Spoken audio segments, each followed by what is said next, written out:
ফের তৃণমূলে যোগদান কর্মসূচি দিনহাটায় বিজেপির ৩ নম্বর মণ্ডল সম্পাদক সহ বিভিন্ন রাজনৈতিক দল ছেড়ে শতাধিক কর্মী সমর্থক যোগ দিল তৃণমূল কংগ্রেসে। রবিবার সকালে উত্তরবঙ্গ উন্নয়ন দপ্তরের মন্ত্রী উদয়ন গুহর হাত ধরে তৃণমূলে এই যোগদান কর্মসূচিটি আয়োজিত হয়। এদিন বিজেপির ৩ নম্বর মণ্ডল সম্পাদক অলোক কুমার রায় সহ কিষামাদ ১০ গ্রাম অঞ্চলের ৪টি ক্লাবের সদস্যরা তৃণমূল কংগ্রেসে যোগদান করে বলে জানা গিয়েছে। উত্তরবঙ্গ উন্নয়ন দপ্তরের মন্ত্রী উদয়ন গুহ জানিয়েছেন, শতাধিক কর্মী সমর্থক তৃণমূল কংগ্রেসে যোগদান করেছে। আগামী দিনেও এ ধরনের যোগদান কর্মসূচি অব্যাহত থাকবে।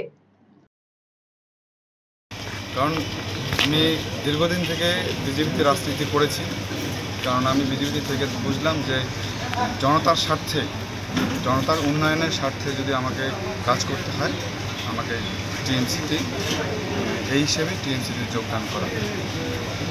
কতজন এলো আপনার? কতজন যোগদান করলো? আমি ৩ নং মণ্ডলের সেক্রেটারি পদে ছিলাম। আমি একাই এসেছি এবং আমাদের পার্শ্ববর্তী যে ক্লাবগুলো আছে সেই ক্লাবগুলো প্রত্যেকটা ক্লাবই আমাদের। অলোক ও তো একদম সরাসরি বিজেপির পদাধিকারী ছিল। ও যেমন দলে যোগদান করলো, কন্টেস্টিং ক্যান্ডিডেট ছিল, হ্যাঁ, এবং পঞ্চায়েতে ও প্রার্থীও ছিল গত পঞ্চায়েত নির্বাচনে।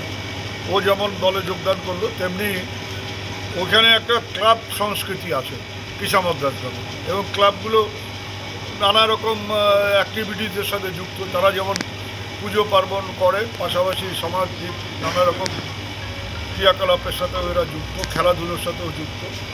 সেই 4টে ক্লাব ওরা একেবারে সিদ্ধান্ত নিয়ে এখন থেকে তৃণমূলের সাথে যুক্ত হলো।